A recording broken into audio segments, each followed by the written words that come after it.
मित्रो, शिकवणारे आणि शिकणारे असे दोन घटक आहेत. मग त्याच्यामध्ये शिकवणाऱ्यामध्ये आपण प्राध्यापक म्हणतो, प्रशिक्षक म्हणतो, शिक्षक म्हणतो, शिकवणारा ते असे वेगवेगळे नावं देतो. आणि शिकणारे अभ्यासक, विद्यार्थी, संशोधक, शिष्य वगैरे असे वेगवेगळे शब्द प्रयोग करतो. आता यांनी वाचत असताना काय केलं पाहिजे या संदर्भाने आपण बघणार आहोत. तुम्ही एखादं पुस्तक वाचत असताना पहिल्यांदा प्रत्येकाने अशी मोठी वही घ्यायची. त्याला कोणी रजिस्टर म्हणेल, कोणी नोटबुक म्हणते.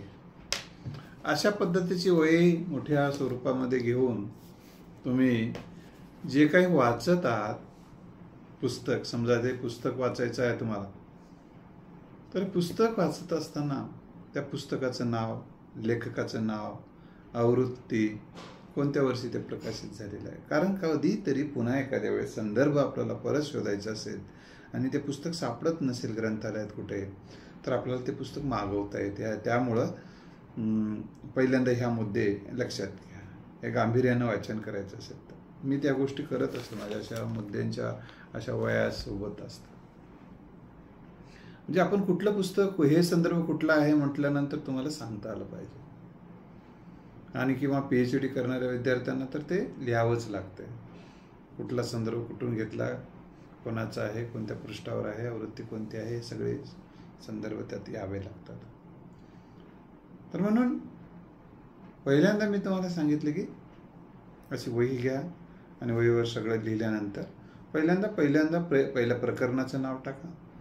प्रकरणाचं नाव टाकल्यानंतर त्यामध्ये पृष्ठ क्रमांक टाका आणि पहिल्या पृष्ठावर कोणते मुद्दे आपण नोट केलेले आहेत पहिल्या पेजवरचे, मग दुसरा पृष्ठ क्रमांक टाका. यामुळं काय होते, आपलं शरीरही इन्व्हॉल्व होतं वाचताना आणि मनही इन्व्हॉल्व व्हायला मदत होते. नाहीतर पुस्तक हातात आणि मस्त कुठंतरी असं होणे. त्यामुळे यामुळे सक्रिय वाचन घडायला मदत होते. आणि मग दुसऱ्या पेजवर काय मुद्दे, आणि हे सगळं एखादं पुस्तक वाचणं झाल्यावर पुन्हा आपण जर चाळत गेलो, आपण लिहिले पृष्ठ क्रमांकासह घेतलेले मुद्दे, तर अख्खं पुस्तक आपल्याला स्मरणात यायला मदत होते. आणि जर आलं नाही, काही मुद्दे विसरलेत असं वाटलं, काहीचं विश्लेषण अजून आवश्यक आहे असं वाटलं, त्यामुळे जेव्हा मुद्दे लिहिताना थोडी थोडी जागा सोडत जा. त्यात दुसऱ्या एखाद्या पुस्तकात वाचलं किंवा ऐकलं, नेटवरून काही घेतलं, तर त्या मुद्द्यांखाली काही ॲड करता आली पाहिजे माहिती. लक्षात आलं?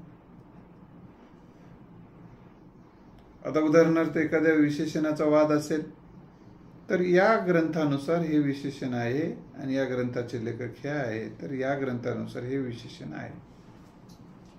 आणि मग 2-3 ग्रंथाचा जर अभ्यास केला आणि जास्त ज्यांनी ज्या विशेषणाला मान्यता दिलेली आहे, तर सर्वसामान्यपणे वरून सर्व विशेषणाचं लक्षात घेता अमुक एका विशेषणाला जास्त मान्यता देण्यात आलेली आहे, हे सर्वसामान्य मत, हे सर्वांचं मत सामूहिक जर लक्षात घेतला तर या विशेषणच असल्याचे लक्षात येते. अशा पद्धतीने उत्तरामध्ये लिहिता येते.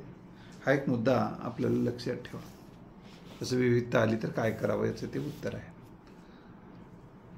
त्यानंतर तुमच्याकडं हे मुद्दे तर वहीवर लिहाच, पण एखादी पेन्सिल तुमच्याकडे असली पाहिजे. पेननं अंडरलाईन करू नये, तर पेन्सिलनं हळूवारपणे काही ठिकाणी अंडरलाईन तुम्ही करू शकता. आणि जे अंडरलाईन केले ते परत वहीमध्ये तुम्ही ते मुद्दे लिहू शकता. काही वाचत असताना काही प्रश्न निर्माण होतात, काही शंका निर्माण होतात. ते शंका आणि प्रश्न ते देखील नोंद करून ठेवा. त्यासाठी पृष्ठ क्रमांक टाकायचं, या संदर्भात नोंद, मला इथं प्रश्न निर्माण झालाय, समस्या निर्माण झालेली आहे, हे लिहून ठेवा. आणि दुसरं, विद्यार्थ्यांनी एखादा धडा वाचायचा आहे, हे धडा वाचत असताना या धड्यावर आतापर्यंत कोणते प्रश्न विचारले गेलेले आहेत. एखादा पाठ धडा वाचत असताना अगोदरच तुम्ही जर हे लक्षात घेतलं की त्यात कोणकोणते प्रश्न आतापर्यंत विचारलेले आहेत ते प्रश्न लिहून काढा. आणि मग दुसरा एक मग विचार असा करा की अजून काही प्रश्न ते लिहित असताना काही विचारले जाऊ शकतात का तुम्हाला सरांनी विचारलेले आहेत वर्गामध्ये या प्रश्नाचं उत्तर शोधा म्हणून, तर ते पण लिहा. मग काय होते, एखाद्या प्रश्नाचं उत्तर शोधण्यासाठी आपण जेव्हा वाचतो तेव्हा ते अधिक आकलन होते. आता उदाहरणार्थ इथून तुम्हाला 2 किलोमीटर कुठेतरी जायचं आहे आणि तुम्ही रस्त्याने चाललात आणि रस्त्याने गेल्यानंतर 2 किलोमीटर गेल्यानंतर प्रश्न जर विचारला तुम्हाला, या उजव्या बाजूला नारळाची झाडं किती होती, तुम्हाला नाही सांगता येणार. बऱ्याचदा तुम्ही ते शोधलेलं नसतं. पण अगोदरच तुम्हाला हे जर माहीत झालं की हे असे प्रश्न याच्यावर येणारे आहेत, तर तुम्ही ते बारकाईनं अगोदरच जाताना शोधाल. हा फायदा वाचताना होतो. दुसरी महत्वाची गोष्ट, त्या प्रश्नाच्या उत्तर काय सापडायला लागले ते पण मुद्दे त्याचे पण लिहून ठेवा. आता सगळे मुद्दे एकाच शाईने लिहू नका, तर वेगवेगळ्या शाईमध्ये शाईच्या पेनने रंगाने लिहा. वेगवेगळ्या काळी, निळी, हिरवी, पिवळी, काय जे पेना सापडतील वेगवेगळ्या रंगाच्या, तर त्याच्यानं तर ते मुद्दे जर तुम्ही लिहिले किंवा काही मुद्द्यांना वेगळ्या अंडरलाईन केलं तर म्हणजे ते रंग लक्षात राहायला आणि मदत होते. आणि मेंदूला सुद्धा विविधता आवडत असते. त्याचा फायदा तुम्हाला असा होतो की आता हा मुद्दा मी कोणत्या रंगात लिहिला, अरे पहिला मुद्दा मी काळ्या रंगात लिहिला, किंवा मी पहिला मुद्दा काळ्या रंगात लिहित असतो म्हणजे ह्या मुद्दा ह्या काळ्या रंगात लिहिलेला आहे, आणि दुसरा मी हिरव्या रंगात लिहित असतो, तिसरा मी निळ्या रंगात लिहित असतो, आणि मग शेवटचा रंग मी पांढऱ्या रंगात लिहित असतो, समजा असं तुम्हाला म्हणायचं आहे. तर तुम्हाला पटापट मग त्याची लिंक लागते. लिंक लागली की लक्षात राहायला मदत होते. लिंकिंग मेथड नावाची एक मेथड आहे. तर तुम्हाला या पृष्ठावर काय उत्तर लिहिले, कोण्या पेज ह्याला लिहिले, म्हणजे मेंदू सुद्धा इन्व्हॉल्व होतो त्याच्यात, माइंड इन्व्हॉल्व होते, बुद्धी इन्व्हॉल्व होते. तर ह्या सगळ्या गोष्टी अर्थपूर्ण वाचनासाठी उपयोग होतो. मी जेव्हा MA ला मेरिट आलो, या गोष्टीचा मला फायदा झालेला आहे म्हणून मी तुम्हाला सांगतो. त्याचबरोबर एक मुद्दा लिहिल्यानंतर सगळे मुद्दे संपलेले नसतात, काही मुद्दे परत आठवतात. तर त्यात तुम्हाला काही वाटलं तर ते तुम्हाला जे वाटतं ना ते काय करायचं, आता तुम्हाला जे वाटतं तर त्याचा तो मुद्दा नाही पण हा मुद्दा होऊ शकतो, तर तुमच्या अशा पद्धतीने असा कोल करायचा, त्याच्यामध्ये तो मुद्दा लिहायचा. तुम्हाला वाटतं तो उत्तर हे हो, पण उत्तर याच्यामध्ये आवश्यकता किंवा या प्रश्नाच्या उत्तरात ते मुद्दे लिहित असताना हा पण एक मुद्दा असू शकतो. तो जर सरांनी सांगितलेला असेल तरी पण कंसामध्ये सर असं लिहू शकता. तुम्हाला जर सुचलं असेल तर तुम्ही तिथं आय लिहू शकता, मला वाटलेला मुद्दा आहे. मग त्याच्यावर एक वेगळं विशेष माणसाचं प्रेम असते. आणि वाचत असताना आपण समजा अवलोकन हा सुद्धा एक महत्त्वाचा घटक असतो. तुम्ही वाचले, समजा 2 पेज वाचल्यानंतर आता काय माझ्या लक्षात आलं 2 पेज वाचल्यानंतर, नाही हे तुम्ही स्वतःचं थोडं अवलोकन करा, मग मुद्दे लक्षात घ्या, ते मग पुस्तक बंद करा आणि मग हे मुद्दे मला लक्षात आलेले आहेत. नाहीतर काय होतं, एक म्हणच आहे, पुढचं पाठ मागचं सपाट असं होऊ नये. कारण जे काही आहे ना ते परिणामकारक असावं. वाचन असेल, बोलणं असेल, लिहिणं असेल, परिणामकारक असावं. अर्थहीन परिणामशून्य गोष्टी करण्यामुळे आपण अर्थहीन आणि परिणामशून्य होऊन जातो. त्यामुळे आपली प्रत्येक कृती आणि उक्ती परिणामकारक कशी होईल या दिशेने आपण प्रयत्न केले पाहिजे. तर अजून एक महत्त्वाचा प्रश्न, तुम्हाला हे वाचत असताना काही गोष्टी समजत नाहीत आणि काही समजतात, काही अर्धवट समजतात. मग कोणत्या गोष्टी समजल्या नाहीत ते लिहा, काय अर्धवट समजलं ते लिहा. त्याच्यामुळं मग त्या गोष्टीबद्दल आपल्या सरांना विचारता येते, गुगल गुरुला विचारता येते, यूट्यूबचे असतात त्यांना विचारता येते, किंवा तुम्ही कुठे तुमचे जे ग्रुप्स असतात सरांसोबत किंवा तुमचे मित्रांचे, त्याच्यामध्ये मला या प्रश्नाचं उत्तर आलं नाही, ह्या प्रश्नाचं उत्तर मला कळालं नाही असं तुम्ही सांगू शकता. आणि इम्प्रेशन डाऊन वगैरे होण्याचा काही प्रश्न येत नाही. इम्प्रेशनचा काय विषय नसतो. इम्प्रेशन हे जिज्ञासूचं, अभ्यासकाचं कधी कमी होत नसते. जे काही सांगत नाहीत, मनातच ठेवतात आणि प्रश्नांचे उत्तरच शोधत नाहीत, डोक्यात प्रश्न घेऊन जगतात, त्यांचं इम्प्रेशन डाऊन होत असते. त्यामुळे तुम्ही ओपन माइंडेड राहिलं पाहिजे की हे मला या प्रश्नाचं उत्तर आलं नाही, या प्रश्नाचं उत्तर आलं नाही. मग सातत्यानं तुम्ही जिज्ञासू राहिलं पाहिजे. दुसरी गोष्ट, एखादी गोष्टी जे लेखक लिहितात, लेखकालाही काही मर्यादा असतात पुस्तक लिहिताना, किंवा त्यातही तोही माणूस आहे. काही गोष्टी तो संक्षेपानं सांगतो, काही गोष्टी तो सोडून देतो, सगळंच पुस्तक मोठं होते म्हणून. तर त्यावेळेस तुम्हाला वाटलं पाहिजे की ह्यातले काही ही माहिती पुरेशी नाही, याचं विश्लेषण पुरेसं नाही.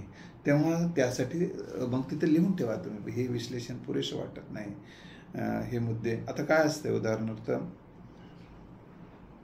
एखाद्या प्रश्नाचं उत्तर आहे,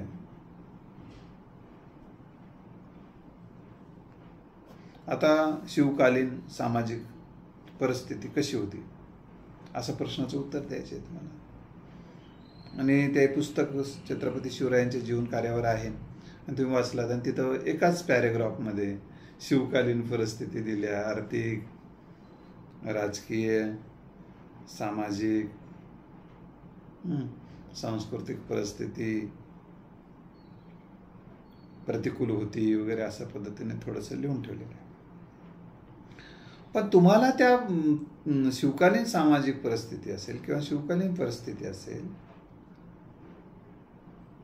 त्यावेळी तुम्हाला तेवढं 4 ओळी किंवा एक पॅरेग्राफ नाही चालत, तर ते दीर्घ असतं. म्हणून तिथे लिहा की याचं उत्तर इथं पुरेसं नाही. तर त्यामुळे तुम्हाला आणखीनही वेगवेगळ्या ठिकाणी शोध घ्यावा लागतो. मुलांची चूक काय होतं, या पुस्तकात जितकं लिहिले तेवढंच वाचतात आणि बाकीचं काही शोधत नाहीत. मग ते शिवकालीन अजून काय होतंय की कसे प्रश्न विचारले जाऊ शकतात. उदाहरणार्थ शिवकालीन परिस्थिती असंच विचारले. आता या परिस्थितीमध्ये वेगवेगळी परिस्थिती आहे. ते सामाजिक परिस्थिती आहे, आर्थिक परिस्थिती आहे, राजकीय परिस्थिती आहे, शैक्षणिक परिस्थिती आहे, धार्मिक परिस्थिती, असे सगळे मुद्दे येतात त्याच्यामध्ये. मग हे सगळे तुम्हाला त्या प्रश्न किती मार्काचा आहे या दृष्टिकोनातून त्याचे उत्तर तुम्हाला अपेक्षित असतात. त्यामुळे परिस्थिती म्हटल्यानंतर तुम्हाला जर 2 ओळीचे असेल तर तुम्ही तत्कालीन परिस्थिती ही प्रतिकूल होती, सामाजिक, धार्मिक, आर्थिक, राजकीय, शैक्षणिक या सर्व अंगाने समाजाचं उन्नती होण्यासाठी कुठलीही अनुकूल परिस्थिती तिथं दिसून येत नव्हती. अशा पद्धतीने तुम्ही स्टेटमेंट करून 2 ओळी लिहू शकता. पण तुम्हाला जर ते निबंधवजा प्रश्न लिहायचा असेल तर असं जमत नसते. मग सामाजिक परिस्थिती कशी होती, आर्थिक परिस्थिती कशी होती, राजकीय परिस्थिती कशी होती. राजकीय परिस्थिती काय, सत्तेचे सूत्र दुसऱ्या हातात होत असणं ही राजकीय परिस्थिती प्रतिकूल परिस्थितीचं एक लक्षण आहे. आणि सत्तेचे सूत्र आपल्या अनुकूल असणं हे अनुकूल परिस्थिती असते. हे तुम्हाला मुद्दे. मग ती प्रतिकूल कशी होती, निर्णय ते कसे घेत होते, भाषा ते कसे लादत होते, ते मन मानेल तसा कारभार कसा चालू होता, हे सगळं तुम्हाला लिहावं लागतं. तर हे पुरेसे विश्लेषण झालेलं नसतं. एखाद्या विषयाचं माहिती देतात पण त्याचं समजून सांगत नाही, त्याचं रिझन अशी का होती, काय कारण होतं. तेव्हा तत्कालीन परिस्थिती, शैक्षणिक परिस्थिती प्रतिकूल होती, काय कारण होते. तर परकीय आक्रमणांचा, शिक्षणाचे महत्त्व अजून कळलेलं नव्हतं, धार्मिक प्रभाव होता, शिकू नये आम्ही शिकावं, अशा पद्धतीनं एक विकृत लोकांनी काही गोष्टी त्या काळामध्ये लिहून ठेवलेल्या होत्या. सगळे काय आमच्याच ताटात येऊ द्या, दुसरे कसे का मरणात, असे हे धार्मिक नेतृत्व करणारे तेव्हा होते. तर अशा काळामध्ये तुम्हाला हे याची कारण मीमांसाही लक्षात घेतली पाहिजे. आणि मग त्यासाठी तुम्हाला त्याचा शोध, मग ही शोधक बुद्धी तुमच्यामध्ये जर अशी निर्माण झाली, तुम्ही त्याच्यात इन्व्हॉल्व होता आणि मग तुम्हाला प्रश्नांची उत्तरं देणं अधिक सोपं होते. आणखीन एक महत्त्वाचा मुद्दा, वाचनातून तुम्हाला काय लक्षात आलं? कारण वाचनाचं ध्येय काय? लक्षात येणे, आकलन होणे, समजणे, समजलेलं सांगता येणे आणि लिहिता येणे, त्यानुसार कृती करता येणे, हे अपेक्षित आहे. म्हणजे याला अर्थपूर्ण वाचन म्हणतात. परत एकदा सांगतो, वाचनाचं जे साध्य असते की लक्ष्यप्राप्ती आहे, तर ते लक्षात येणे, आकलन होणे, समजणे, समजलेलं सांगता येणे, लिहिता येणे, त्यानुसार आवश्यक ती कृती करायला सांगितली तर त्यानुसार करता येणे, हे अपेक्षित आहे. आता मनोरंजनासाठी वाचन असेल तर त्या हा वेगळा विषय, त्यावर आज नाही बोलणार. तर दुसरी महत्त्वाची गोष्ट म्हणजे अर्थपूर्ण वाचन झाल्यानंतर होत असताना पाठांतर आणि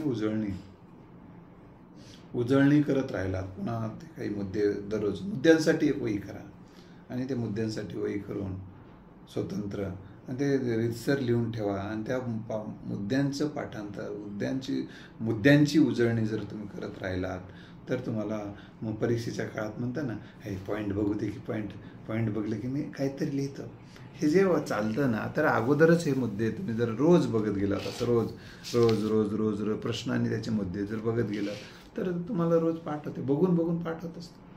वाचत असताना आणखीन एक महत्त्वाचा मुद्दा लक्षात घ्या आणि थांबवूया आपण. तुम्ही दोन एक मनातल्या मनात वाचन करणं आहे.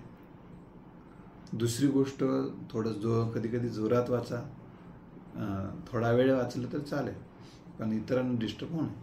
तर जोरात वाचल्यामुळे तुम्हाला अजून ऐकायला पण येतं. ऐकून वाचताना बघा, वाचताना काय काय प्रक्रिया होते. वाचताना फक्त डोळे काम करतात, एवढं होऊ नये. तर वाचताना तोंडाने कधी काम केलं पाहिजे.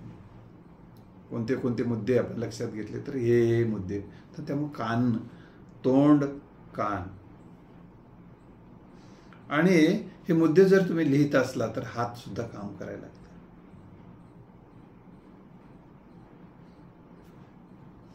या गोष्टीचा विचार करून वाचन केला तर वाचन अर्थपूर्ण होते आणि तुमच्या जीवनामध्ये यश मिळते.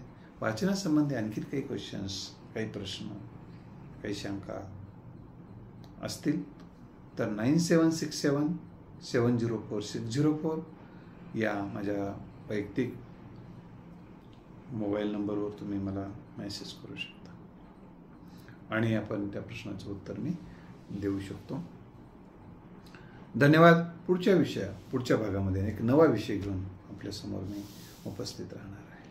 तर हेच या विद्यार्थ्यांसाठी, सर्वांसाठी हा व्हिडिओ बऱ्याच प्रमाणात उपयुक्त ठरणार आहे. तो इतरांना पाठवून सहकार्य करावा अशी विनंती करून थांबतो. धन्यवाद. Good day.